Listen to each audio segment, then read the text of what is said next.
There's only 2 episodes left, and there's a lot left to do.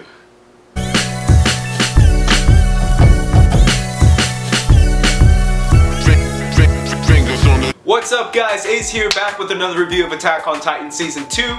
This time we're talking about Episode 10, Children. And yeah, they do a lot of messed up stuff to children in this episode. But let's start right at the beginning, guys, which is where the scouts are checking out Connie's village, just like Commander Hanji's told them to. And they check it out just to see what happened to the village. And then once again they run into Connie's mom. And this, pretty much confirmed that, that was Connie's mom and that humans can become Titans. And it was creepy. It was very creepy imagery because that would be extremely disturbing. Very, very much so. But we cut back to Reiner, Ymir, Bertholdt, and Eren. And Reiner and Bertholdt can see that the scouts are coming, and they're kind of like freaking out because their plan was to leave at night. But now that the scouts are coming, you gotta take off now because they can take you out, especially if Commander Erwin is there. Because, like Reiner says in this episode, Commander Erwin is a formidable opponent. Yeah, I would say that's so. Yeah, Erwin's a beast. Let's just say that. But right away, their planning is to take off. So obviously they want to take off with Ymir and Eren. And Reiner actually says something really important to Bertholdt in this little scene when they have this interaction. He tells Bertholdt, he says, hey man, we got to take off now. And everything else that we were planning to do, let's do that later because let's just get to our hometown now. But if it turns out that Eren is not the coordinate, then we'll probably have to come back anyways. And I was like, the coordinate? What does that mean? Eren, they're looking for someone called the coordinate, and Eren, they said they think it's Eren, but if it's not Eren, they can keep up and looking somewhere else, so they can keep searching for someone else. And what does that mean, guys? What is a coordinate? All this stuff. Again, I'm not a manga reader, so please don't spoil it, but that to me is very important because it almost sounds like they're saying Eren's the missing piece between Titans and humanity, but that's probably what it is, but I don't know. What do I know, guys? Anyways, we cut back to Reiner and Bertholdt talking about how they have to take off. So Reiner comes down to Eren and he's like, Eren, we're taking off. Please don't resist, man. I don't want you to fight back, but we gotta take you. And Eren's like, why would I fight back?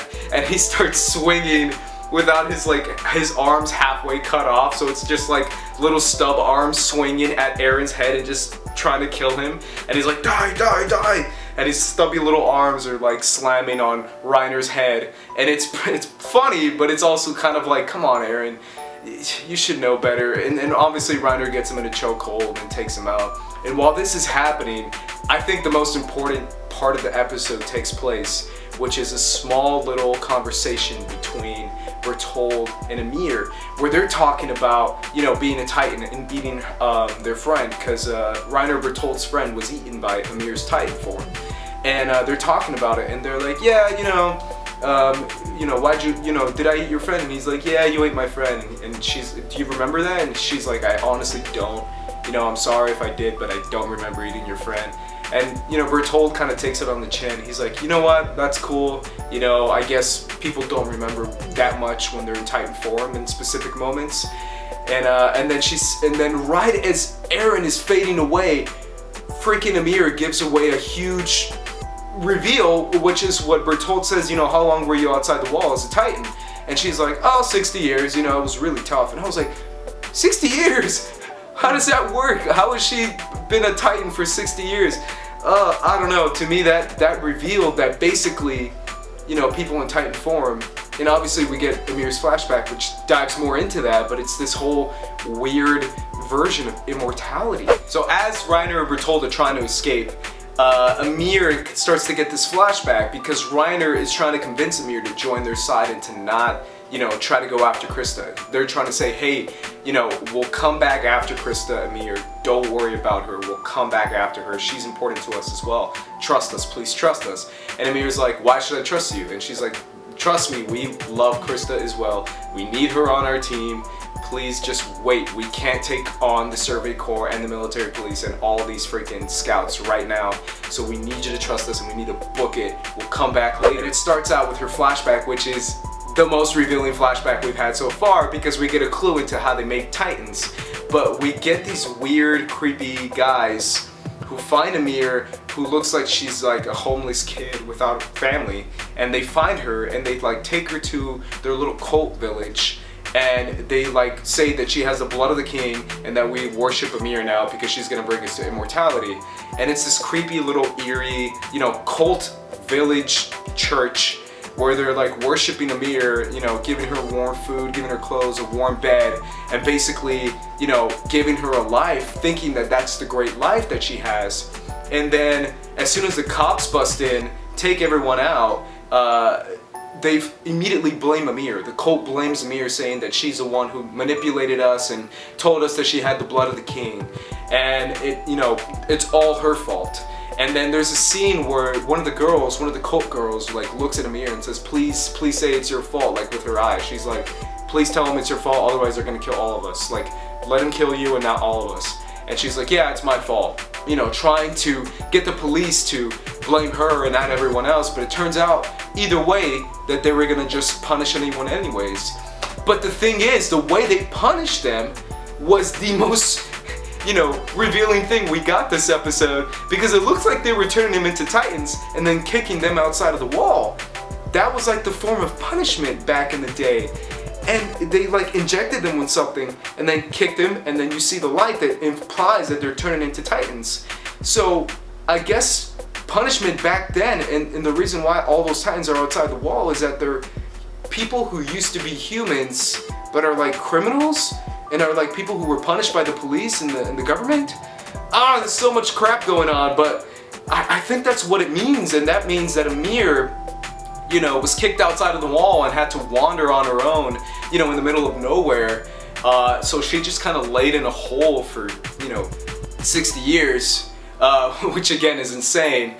And then that's when she woke up and ate Reiner and Bertholdt's friend.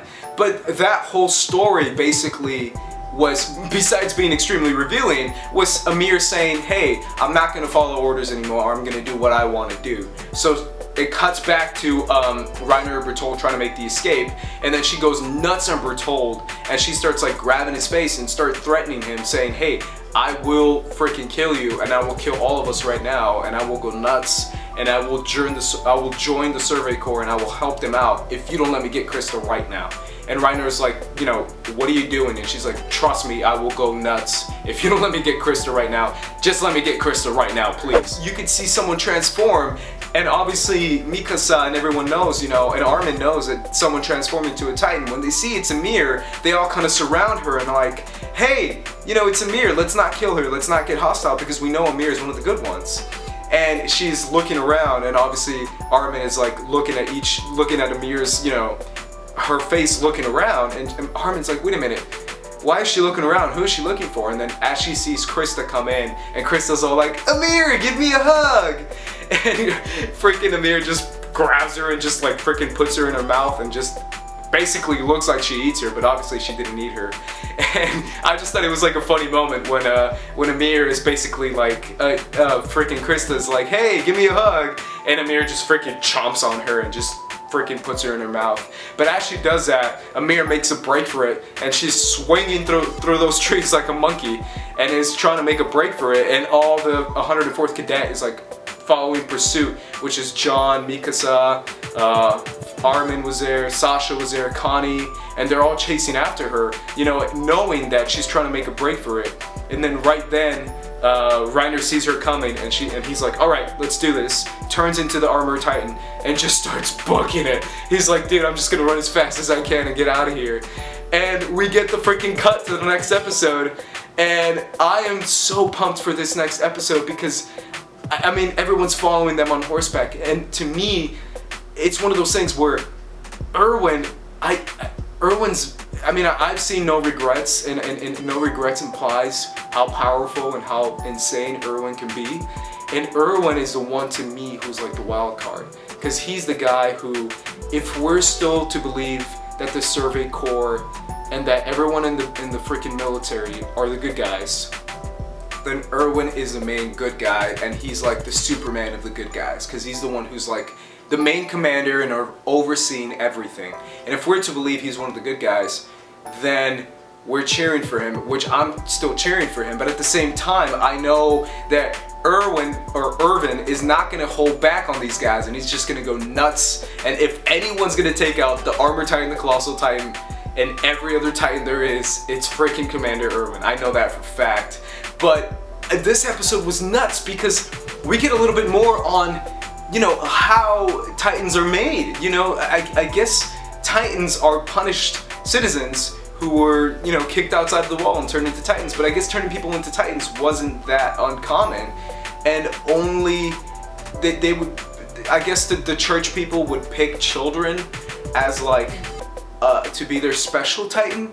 Oh guys, so much went on, but basically to me, this made me feel once again that there are two sides to this now more than ever. There is the Reiner and the Titan shifting side, and then there's the military, Erwin, and everyone else side who sees them as the enemy, which I guess, to be fair, they are the enemy.